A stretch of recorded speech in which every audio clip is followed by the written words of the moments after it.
الله أكبر الله أكبر.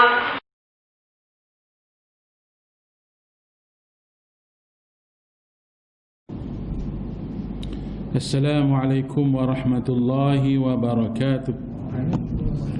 أعوذ بالله من الشيطان الرجيم. بسم الله الرحمن الرحيم. الحمد لله رب العالمين، والصلاة والسلام على رسول الله وعلى آله وصحبه أجمعين. رب اشرح لي صدري ويسر لي أمري واحلل عقدة من لساني يفقه قولي. سبحانك لا علم لنا إلا ما علمتنا إنك أنت العليم الحكيم. ولا حول ولا قوة إلا بالله العلي العظيم. Tuan-tuan muslimin muslimat yang dirahmati Allah, alhamdulillah kita bersyukur pada Allah Subhanahu wa taala. Dengan rahmat Allah Subhanahu wa taala dapat sama-sama kita tunaikan salat fardu maghrib berjamaah. Mudah-mudahan diterima oleh Allah Subhanahu wa taala.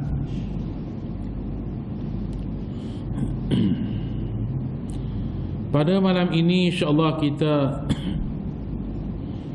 baca lagi sikit berkaitan dengan adab-adab makan, iaitu pada hadis yang ke 741 dalam bab an-nahyu 'anil qiran baina tamrataini wa nahwuhuma iza akala jama'ah illa biizni rafaqatihi. An Jabalah bin Suhaimin qala asabana 'amu sanatin ma'a ibn Zubair faruziqna tamran wa kana Abdullah bin Amr radhiyallahu anhuma yamurru bina wa nahnu na'kulu fayaqulu la tuqarinu fa inna an-nabiyya sallallahu alaihi wasallam naha 'anil qiran summa yaqul illa an yasta'zina ar-rajulu akhahu muttafaqun alaihi. Sadaqa Rasulullah sallallahu alaihi wasallam. Jadi pada bab 105 dalam kitab Riyadhus Salihin ini menyatakan tentang larangan mengumpulkan dua buah kurma atau lain-lainnya jikalau makan bersama-sama kecuali dengan izin kawan-kawannya. Iaitulah dari Jabalah bin Suhaim, katanya kita semua terkena tahun pencelik beserta Ibnu Zubair. Kemudian kita mendapat rezeki kurma. Abdullah bin Umar radhiyallahu anhuma berjalan melalui kita dan kita sedang makan. Lalu ia berkata, jangan engkau semua mengumpulkan, yakni makan dua buah atau lebih dengan sekaligus, kerana sesungguhnya Nabi sallallahu alaihi wasallam melarang mengumpulkan itu. Kemudian ia melanjutkan katanya, kecuali kalau yang seorang itu mengizinkan saudaranya. Muttafaqun alaih. Baik tuan-tuan muslimin muslimat dirahmati Allah, dalam hadis ini an Jabalah bin Suhaim, dia berkata bahawa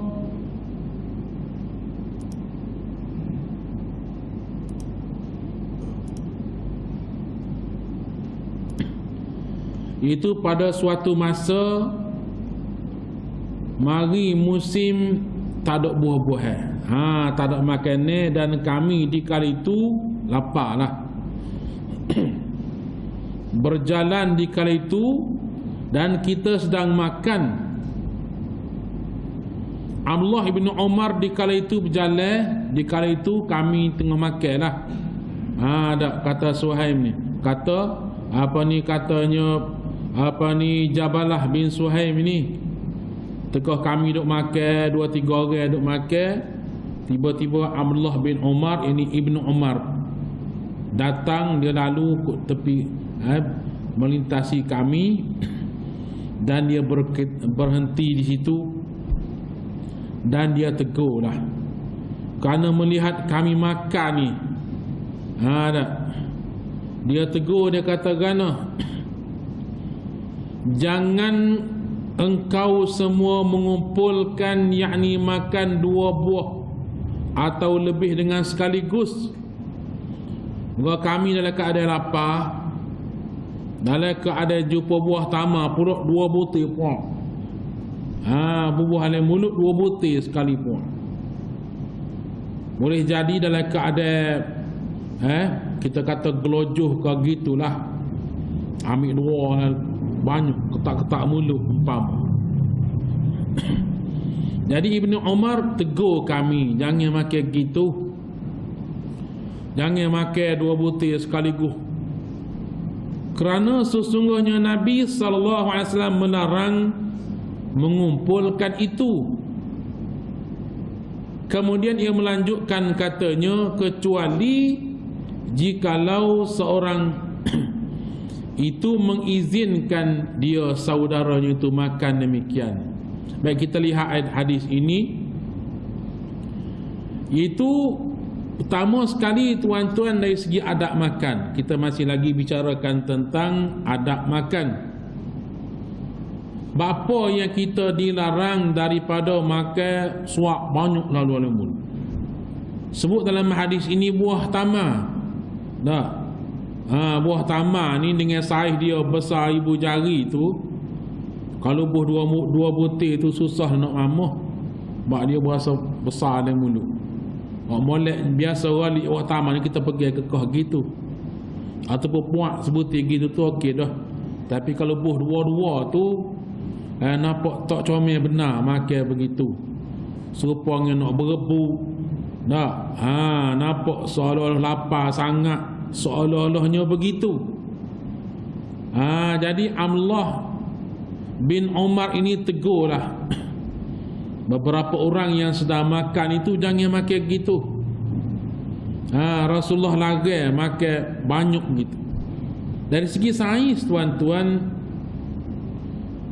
kita makan makanan ni mesti kunyah sehingga lumat betul-betul. Mestilah kita kunyah. Orang tua kata kunyah sehingga 40 kali kunyah. Tak apalah, tak bila pun anaknya kunyah lama. Buh makanan dalam mulut kita tu kunyah. Biar hancur betul-betul, barulah kita terlekak. Sebab kadang-kadang kita tengok anak-anak kita, dia tak kunyah belah mana, dia buh gok telah dah. Kita baru suap semulut, dia 3 mulut dah suap. Jadi kita kena tegur lah, kena nasihat. Dari segi kesihatan tak bagus. Kita makan 2-3 kali kunyah, gok telah. 2-3 kali kunyah, gok telah. Sebabnya dalam perut kita ni, penghadam makanan dalam perut kita ni, dia tak ada nak kisar, dan menjadi beban masalah yang boleh menyebabkan mari penyakit-penyakit lain pula, kerana makanan kita ni tidak dikunyah dengan hancur. Allah jadi dah mulut kita ni, gigi kacik, depan gigi kacik, gigi taring duduk sini, kemudian geraham. Geraham ni pesen dia dah Allah Ta'ala buat besar ni untuk kita kunyah peracur makan ni. Hak depan ni untuk kekoh putuk-putuk. Ada gigi taring ni untuk kekoh benda besar sikit, hak keras sikit. Maka geraham ni untuk mamuh peracur kunyah. Balik kanan ke geraham balik kiri ke kita gilir-gilir. Kali kunyah balik ni, kali kunyah balik ni. Jangan guna balik ni saja. Doktor pun nasihat sebabnya bila kita kunyah guna balik kanan saja atau balik kiri saja, dia menjadi masalah kepada gigi kita. Kena gilir kunyah balik ni balik ni.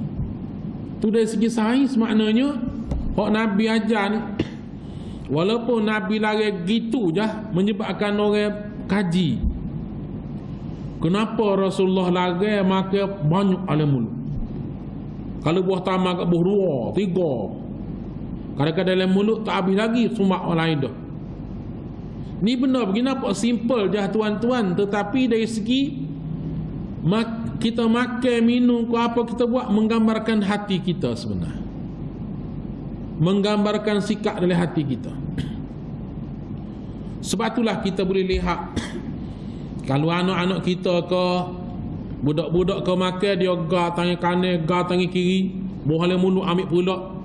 Itu kita kena tegur. Kalau tidak menyebabkan kepribadian dia menjadi mewarisi tomok haloba dan mementingkan diri sendiri. Nampak dah. Sebab itulah kita kata apa yang berlaku itu menggambarkan dalam hati. Kalau dia makan lebih-lebih lagi, makan ramai-ramai, dia nak ambil banyak. Makan tu ambil, seolah-olah dia tidak meraihkan rakan dia. Biar orang lain tak dapat apa, asal kau dapat kat aku belakang. Ini sikap tak bagus. Nampak simple aja hadis ini. Sahabat Rasulullah kata jangan makan gitu. Sebabnya ada ni dia makan 2 butir tamar. Galiknya makan tamar. Kalau pak kita ni enggak nasi lah nasi ke apa-apa kita makan tempat jamuan, maka kita kena kena meraihkan rakan-rakan kita. Telah kita sebut pada pengajian kita lalu tuan-tuan. Begitu juga kita pergi tempat kenduri kendara, kita makan di majlis-majlis yang ramai hati, kita nak ambil, kita kena berhati-hati. Janganlah kita ambil banyak sehingga sampai satu pekat orang kedia saja habis. Bapa orang dulu nu kau banyak tak mikir ke orang belakang sampai habis licin. Orang belakang mari habis licin tak ada. Padahalnya tuan rumah sedia tu cukup dah dengan tetamu dia. Tuan rumah cedek dah dengan catering kau, dia masak kau dengan cemak ni boleh ajak tetamu 500 orang. Tiba-tiba 300 orang mari tu habis. 100 lebih lagi tetamu tak sapa ataupun tetamu tak ada makan ni habis. Kerana apa saat ni? Orang dulu saat ni ambil tu tidak meraihkan orang ke dia. Maka ni sikap yang tidak bagus. Maka berpunca daripada sinilah Nabi tegur walaupun berkaitan dengan tamar, walaupun berkaitan dengan makan buah tamar ni taklah kata makan habis kilo, tetapi nak gambarkan situ bermula kepribadian yang mewarisi sampai ke besar lah kalau tak dia tegur. Sebab itu sahabat Rasulullah Abdullah bin Umar ditegur selalu, jangan gitu. Jangan makan bubuh 2, 3 dalam mulut. Pertama sekali kita kunyah tak ada haram. Yang kedua ialah sikap kita itu menyebabkan rakan kita kecil hati. Walaupun rakan tak kata depan kita, dia tak sungguh depan kita, dia melera juga kita, tapi dalam hati Allah ya ni gitu mana dia gitu gak malah makan lah. Ataupun sudah hawa dia kecil hati dah tu sebab sikap kita yang ambil tu junga ni. Maka itulah dia kepentingan kita berjamaah. Kita makan berjamaah apa saja kita raihkan rakan kita. Sebab itu di akhir hadis ini dinyatakan bahawa illa ayyasta'zina ar-rajulu akhahu, melainkan dia dapat keizinan daripada rakan dia. Rakan kata selekeh lah, ambil dah, tak apa, saya tak makan belah mana. Tak. Tu tak apa. Dapat keizinan. Boleh jadi kita ni tak berapa lapar, nampak dia lapar sangat, tak apa, selekeh ambil. Satu. Yang keduanya ialah menggambarkan bahawa kita ni kena tanya khabar, kita kena berkomunikasi. Masa makan boleh kita bercakap-cakap dengan rakan kita, janganlah bercakap benda lara, tapi boleh kita berkomunikasi. Setiap kata makan kata bokok tok pandai nak ke ikan ke saing, dah makan kata bokok dak, kita boleh tanya khabar, boleh bercakap sikit sebanyak yang mendatangkan ilmu. Walaupun masa makan ada munafaat, boleh bercakap. Yang dilarang makan tu, dilarang bercakap masa makan tu ialah buat kelakar, buat tolu masa makan, menyebabkan rakan ni nak tergelak sampai terbelohok, batuk gapo sembuh habis. Tu tak bagus suasana. Maka elokkan daripada bercakap benda lara ketika makan, elokkan daripada bercakap benda-benda yang lucu menyebabkan kawan kita tu tergelak dan mengganggu dia makan. Sekadar bercakap tanya khabar itu boleh. Sebab bimbang takut orang kata tak kecek tengah makan. Kecek bak gapo tak leh. Dak supaya sanilah hak tak lehnya kita duk cerita benda-benda lucu menyebabkan saing kita tu terbelah, mengganggu makan dia. Ataupun kita cerita benda-benda kotor tak boleh. Kita duk tengah hadap makan ni, tapi duk cerita taik go ni janganlah. Orang hok alah tak boleh. Sebut gitu tak boleh makan. Maka kena rakan kita. Jangan mari cerita benda-benda yang mengerikan. Jangan cerita masa makan ni benda yang sesuatu berita yang menyedihkan dia.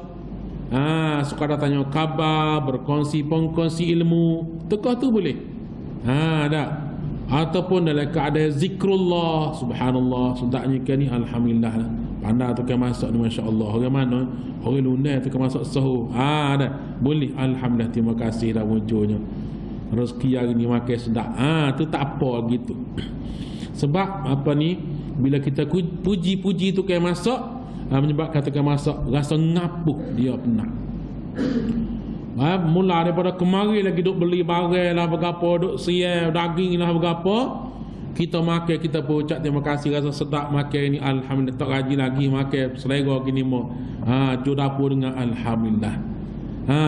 Tak apa, sekadar begitu cakap, puji-puji apa ni makanan kita, jangan kutuk makanan. Walaupun terasa masing ke, terasa apa awah tak cukup, jangan kutuk. Sekadar dalam hati kita lah mari, ni tak cukup garam, ni terlebih garam. Sekadar tu tak apa, nak lagu mana. Baik. Walaupun hadis Rasulullah ni pendek saja, tapi rupa-rupanya bila dikaji-kaji melibatkan kesihatan kita. Sebab makan itu dia ada kaitan dengan degupan jantung kita. Kita makan kau, kita minum kau, ada kaitan dengan degup jantung. Kalau kita makan dengan gelojoh, jantung kita ganggu pergerakan dia. Denyut tanah di kita ganggu.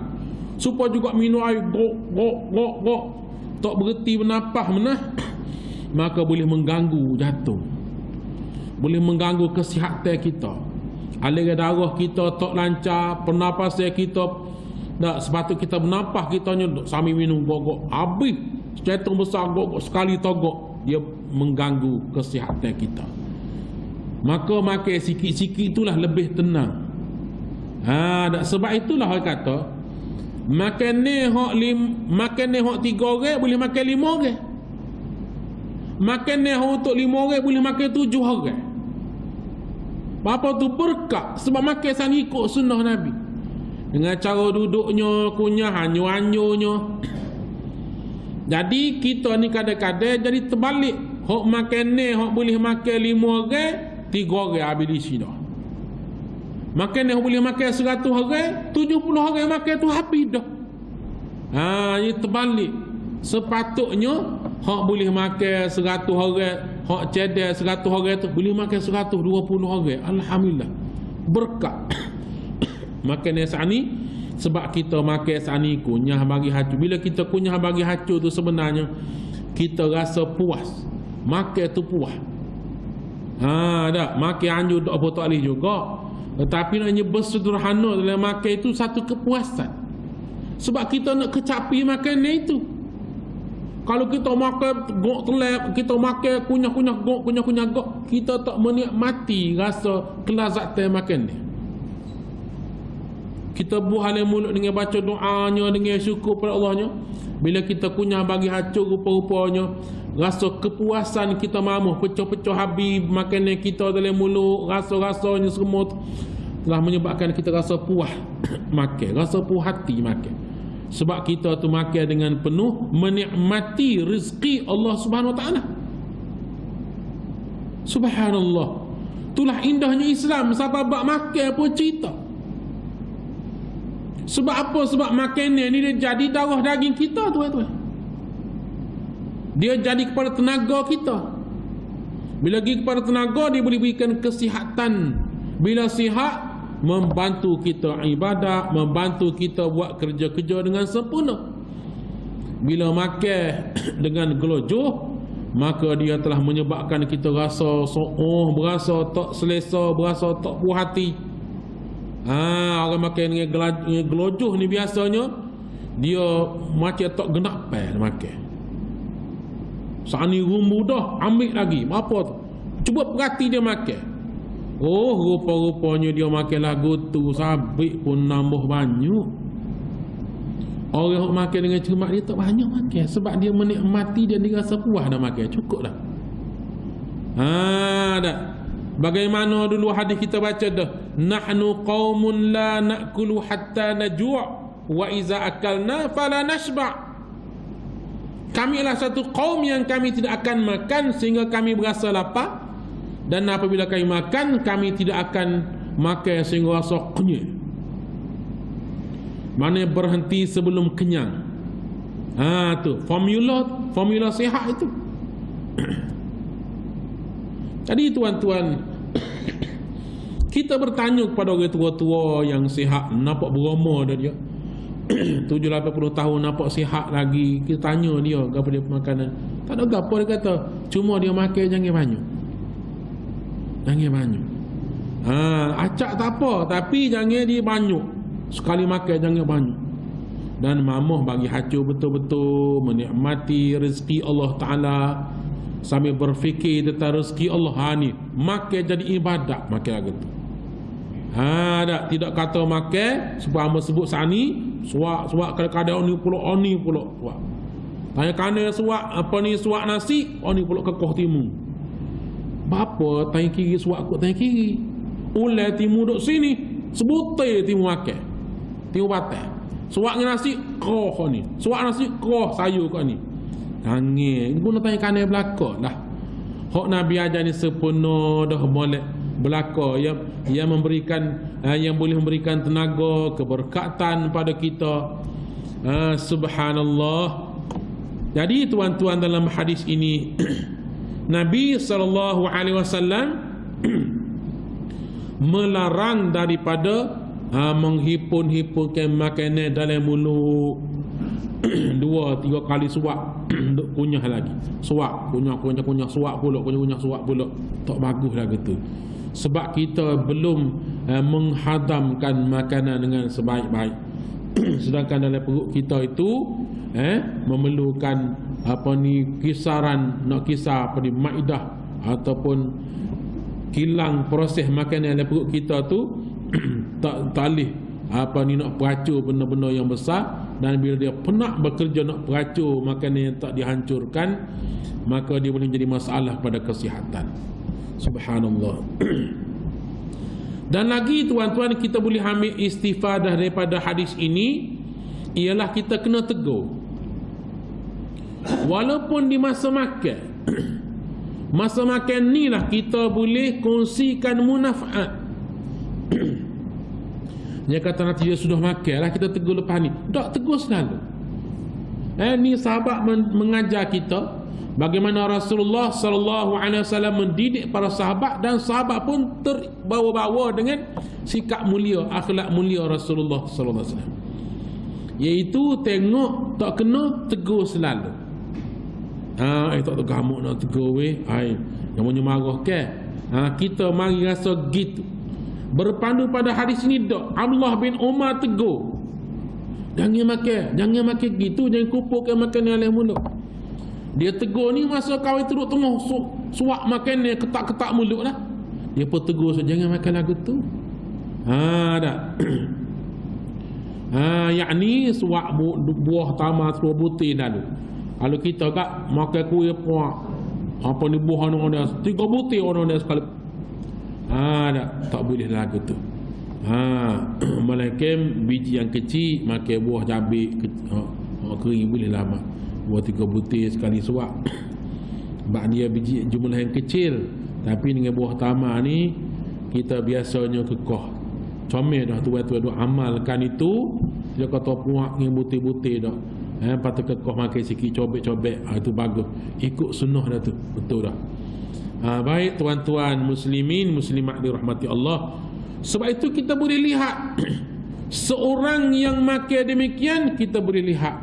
Kalau dia lah ni dia budak, boleh tengok nanti dia besar. Kalau tak tegur sikap dia akan harta saka pun dia berebut. Kalau tak dibeki masa kecil lagi, dia akan berasa nak monopoli ke dia. Dia tidak akan rasa tak akan pandai kepada orang lain. Bahkan dia akan berasa kepentingan diri. Batulah kena tegur, nasihat. Kerana lihat semasa makan ni lah sikap. Orang tua dia perhati anak-anak dia tuan-tuan. Kita perhati tengok. Mak ayah kita mula perhati, kita makan dia tegur selalu. Nak dia tegur. Itulah kepentingan kita berjemaah, duduk dalam berjemaah, makan ramai-ramai. Di situ kita telah mendapat didikan yang baik, hasil daripada jemaah itu. Sebab kita kadang-kadang tak berasa kesilapan kita. Ada orang dia tak berasa salah dia minum air ikut tangan kiri. Dia tu daripada kalangan ahli masjid, daripada kalangan orang ilmuwan, tapi tiba-tiba tangan makan makan tangan kanan tapi minum air ikut tangan kiri. Tangan kiri kalau tapu ke ni lain cerita ni. Pakai tangan kiri terus gok. Dia tak berasa salah pun. Bila kita tegur pun tak ada masalah, saya dulu lagi pakai. Ingat dulu kita dah baca hadis sebelum ni. Bila seorang lelaki itu dia makan makanan ikut tangan kiri kan, Rasulullah tegur dia. Rasulullah tegur dia supaya dia makan ikut tangan kanan. Dia tak boleh makan tangan kanan. Saya biasa ikut tangan kiri. Saya tak boleh makan ikut tangan kanan. Mula daripada situ tangan tak boleh gerak lah, lembek lalu. Sapak mati, tak boleh nak akak tangan lah.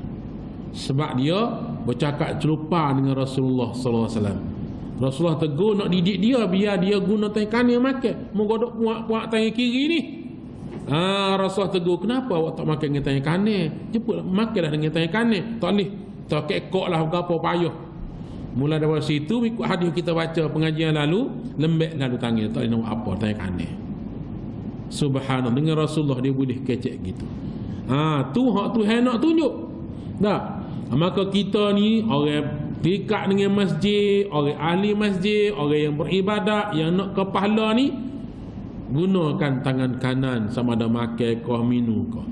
Walaupun pergi takar gelas kot tangan kiri, tapi ada sokongan dengan tangan kanan. Moga tangan bolok lagi misalnya, awak gitu. Tak, sokongan tangan kanan. Tu pun tak apa dah, dibolehkan. Sebaik-baiknya tangan kanan jugalah. Tu sebaik-baiknya. Tapi oleh kerana kita meraihkan rakan kita, kalau pergi bolok dengan tangan, bolok di gelas tu pula, tak. Maka kita pun tapu dengan tangan kanan, sokongan. Subhanallah, indahnya Islam bila kita amalkan. Rupa-rupanya Islam ajar bukan hanya dari segi makan, bahkan ajaran Islam nampak ke akhirat, nampak ke pahala, nampak ke kesihatan, nampak kepada kesihatan, mementingkan kesihatan. Dan kita pun Nabi ajar supaya kita ni banyak minta sihat, minta kesihatan, minta supaya Allah Ta'ala berikan kita ni afiat, jauh daripada musibah, jauh daripada penyakit. Nabi ajar belaka dah. Allahumma inni as'aluka salamatan fid din wa afiyatan fil jasadi wa barakatan fil rizq wa ziyadatan fil ilmi. Tu doa yang sering kita baca, ya Nabi ajar. Allahumma inna nas'aluka salamatan fid din. Wahai Allah, kami mohon kesejahteraan dalam agama, kesejahteraan hidup di dunia dan akhirat. Wa afiyatan fil jasadi, afiat pada jasad, sihat wal afiat pada tubuh badan. Minta semua. Rupa-rupanya dengan kita nak minta Allah Ta'ala bagi sihat kita, bagi sihat. Allah beri sihat pada kita dengan doa-doa ni barakah. Tengok lala ni kita tempoh PKP dah. Negeri lain duk tengah perang dengan COVID-19 lagi tuan-tuan, negara lain. Di Saudi ada lagi, di Mesir.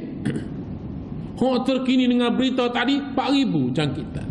Hak terbaru 4,000. Bermakna kuat lagi lain. 200,000 dah di Tanah Harak sana. 200,000 dah yang terlibat dengan. Jadi kita ni sebab tu dapat pujian daripada dunia. Negara kita ni menggunakan SOP ataupun kaedah-kaedah terbaik. Orang kita pula dengar. Duduk rumah pakai duduk rumah belakang. Tak pasal kena sambil 1,000. Tak pasal-pasal nak pergi main bola tendai mari polis 1,000 tak pasal. Maka duduk rumah senyap, anak-anak pun senyap dalam rumah kita pun senyap. Dia ke polis gak peci-peci pun tak boleh potong belakang. Tambah-tambah orang makan gaji. Jadi dengan ada sistem begini, semua orang patut. Alhamdulillah kita dah boleh dah mari jemaah di masjid. Dah boleh berjemaah mari masjid. Dan insya-Allah mudah-mudahan sikit masa lagi kita boleh buat seperti biasa dah. Alhamdulillah. Bila dah kajian isytihar, kita dah bebas daripada penyakit jangkit yang berjangkit ini, insya-Allah kita boleh tak payah duk teh-teh apa ni sanitizer lah berapa lagi dah. Kita nak suasana seperti itu. Jadi tuan-tuan muslimin muslimat dirahmati Allah. Kenapa? Kerana Islam ni mendidik kita kepatuhan dengan kebersihannya. Mendidik kita supaya kita ni sentiasa bergantung harap dengan Allah, berdoa dengan Allah. Radio pula duk siap PM berdoa genak-genak hari. Bukan genak-genak hari lah. Dari sehari tu 5 kali PM, doa PM sendiri. Tak pernah lagi sebelum ni PM berapa orang dah yang berdoa dengan Tuhan disiarkan dalam radio, TV. Tapi alhamdulillah dah PM sendiri berdoa dengan nada yang sebabnya. Semua ni beri kesan tuan-tuan, kesan.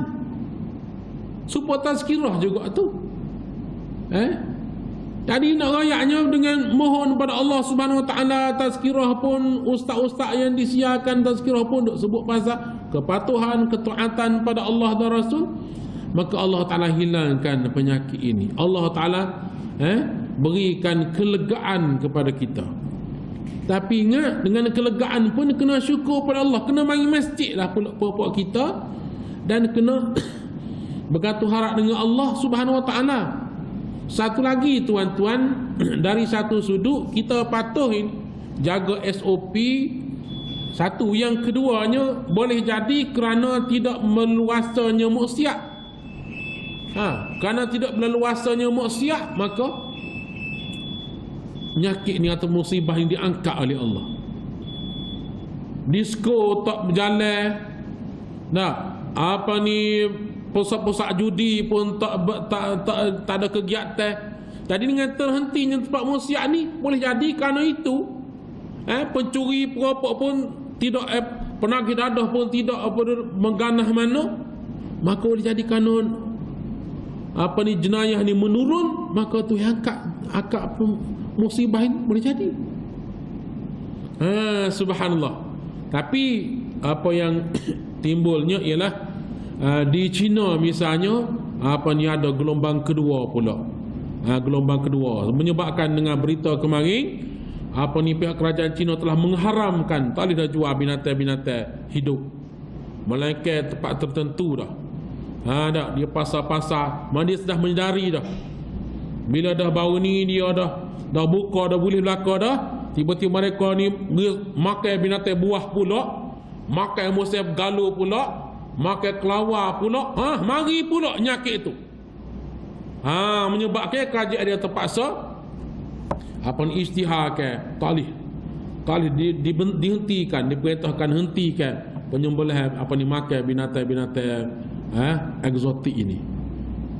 Jadi boleh jadi mari pula kalau kita ni tidak pakat jaga agama nombor satu, tidak pakat jaga kebersihan dan sebagainya. Jadi kesimpulannya tuan-tuan, pemakanan tu penting. Pemakanan itu hak mari penyakit ni pun kerana pemakanan jugalah. Penyakit gapo kata penyakit mari penyakit kuman ni virus ni pun mari daripada pemakanan juga. Makan binatang-binatang tertentu menyebabkan virus dia tu menular. Begitu juga orang kata penyakit darah tinggi pun kerana makanan.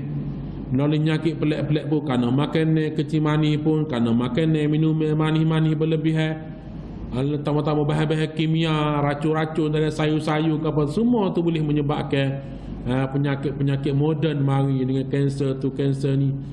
Jadi maka semua pemakanan kita. Maka makanan kita itu di samping kita baca doa, di samping kita sebut nama Allah masa nak makan, jaga halal, makanan yang halal, cara makan yang betul, dan pujilah Allah Ta'ala supaya bila kita makan jadi tenaga ni boleh kita manfaatkan untuk agama kita, untuk ibadah kita, insya-Allah. Sekali itulah tuan-tuan, mudah-mudahan apa yang kita pelajari diberkati oleh Allah Subhanahu Wa Ta'ala, insya-Allah. Allahu a'lam. Wassalamualaikum warahmatullahi wabarakatuh. Bismillahirrahmanirrahim. Alhamdulillahi rabbil alamin. Wassalatu wassalamu ala Rasulillah wa ala alihi wa sahbihi ajma'in. Allahumma inna nas'aluka ilman nafi'a wa amalan mutaqabbala wa qalban khashi'a wa wajhan muniran wa tawfiqan hasanan wa tawbatan nasuha.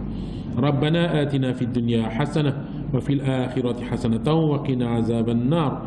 Wa sallallahu ala Muhammadin wa ala alihi wa sahbihi wa sallim. Walhamdulillahi rabbil alamin.